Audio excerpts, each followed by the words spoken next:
Hey there, I'm Mark from Spectrum Pulse, and today we have from How to Dress Well, I Am Towards You.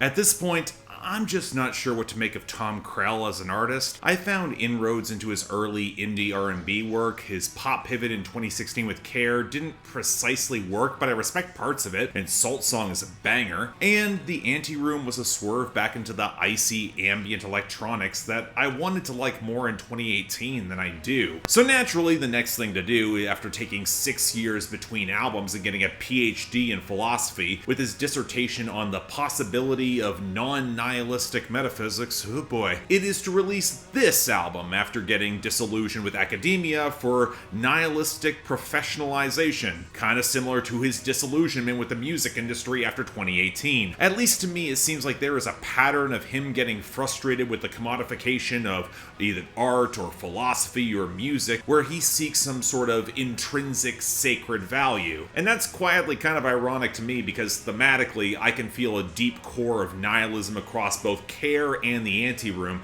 this moral paralysis that, when combined with some self-serving framing, means that he can become his own worst enemy. Again, kind of ironic if it wasn't a little sad. But hey, maybe with this he's finally found his way out, and hence we've got this project. And you know what, credit to him? It's probably the most I've liked a How to Dress Well album in about 10 years, but it's also something utterly unlike his previous albums, where the sound splits between gauzy, soft-focused indie folk with reverbed guitars, offbeat ambient electronics, field recordings, the loudest noise rock instrumentation he has ever had with some guitars just bit crushed, and still some traces of R&B in the fuzzier drum machines, where patches kind of remind me a little more of Igloo Ghost or Bon Iver's 22 A Million. Now, despite some textural similarities with acts that have become more popular in intervening years, I would struggle to call this a pure indie pop album. If you get a hook at all, it feels kind of shaggy and incidental, a half-constructed motif as the songs continue to meander into some misty spaces, where it's not so much the project doesn't have momentum, but that it actively avoids momentum. You gotta be willing to engage with it on its own terms, be drawn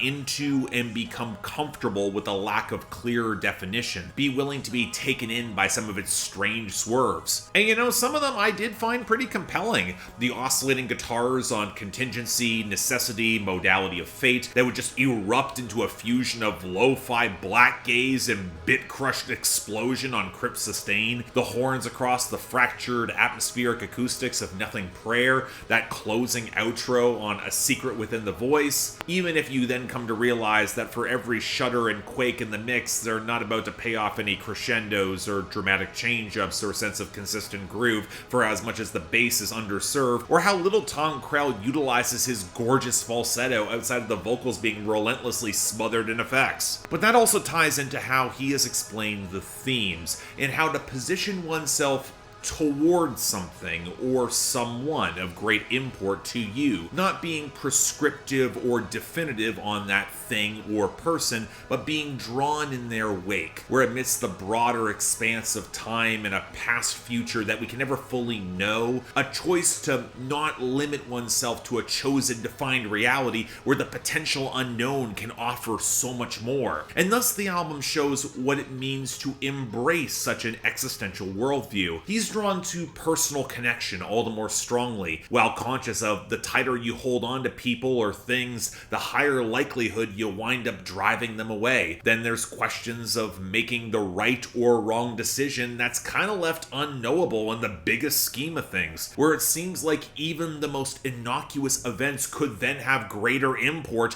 that you just cannot possibly comprehend, and then avoiding more of a spiritual or deterministic prescription of what something might mean or why it means it. Ergo, a lot of the lyrics are juxtapositions between the cosmic and the bluntly mundane, trying to break past the limits of our language or our flawed understandings of it, no more clear than his own, where providing description of direct meaning only shrinks what emotive power can be represented in the experience or the art. Although you can tell it is still a struggle as Krell beholds the stark brutality of the modern world, which is very descriptive descriptive, where perhaps the continuity of life and connection is culmination enough to find some sort of transcendence, cycles of dissonance before reformation into harmony, where it shouldn't even be surprising that this project ends with an ultrasound heartbeat. Kind of on the nose, but I get it. Now, if everything I just described there sounds like some of the most frustrating, confusing philosophy that you've spun across,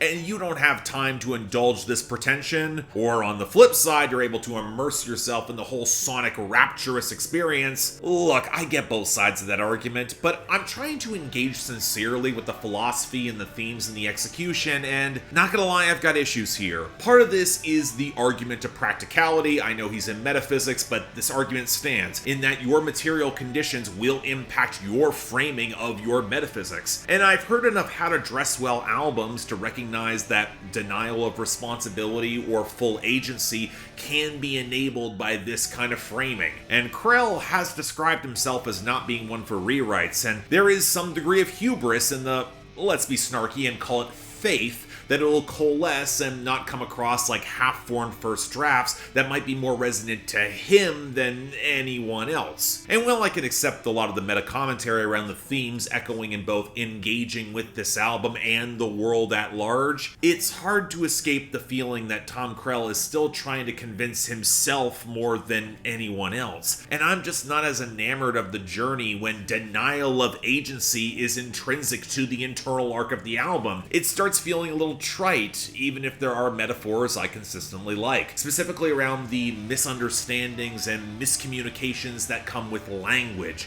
on songs like Contingency, Necessity, Modality of Fate, or Crypt Sustain, or A Faint Glow Through a Window of Thin Bone. That's how my fate is shown. But to summarize, if there's one review where I am thoroughly glad that I got rid of any kind of scores, it is with this. I mean, that's thematically apropos, I would say. More than ever, Tom Krell seems content to ask an audience to engage sincerely with some very high-concept material, and while I'll personally quibble with the philosophy and the framing, it is make or break on the execution, where I'm just not sure the immersion fully coalesced for me. I'm not sure I was as drawn in as I wanted to be. It's not bad, just distinctly in its own space. It also means that any recommendation I give is going to be heavily qualified. This is not a record you're going to get on your first or even 10th listen in both the sound or the content. And even if you get a comfort to its understanding, or comfort and lack thereof, I'm just not sure it delivers a potent enough experience to really pull it off and stick the landing. I do think it's worth a proper shot. It certainly is a fascinating experiment, but how comfortable you are with a margin of error in that execution, that might be the deeper question. So yeah, thanks a lot for watching. If you want to see more, please be sure to like, share, drop comments, and subscribe. I gotta be honest with this, you guys, this album really was tricky to untangle. I'll freely admit that this specific brand of metaphysics can be a little bit frustrating to untangle because, again, it's metaphysics, is some of the most ephemeral philosophy around what can we possibly know that's out there. Part of this has me defaulting to arguments of practicality, which I know aren't exactly fair. I've read enough Hegel, I know how this goes. But there's also the element of the denial of agency in one's question that can really only come from a position of a certain privilege. I mean, I didn't want to make the AJR comparison because really we're dealing with different philosophical planes here, but there is something to that, and that's one of the underlying frustrating elements I had with themes that kind of has a parallel with this album as well.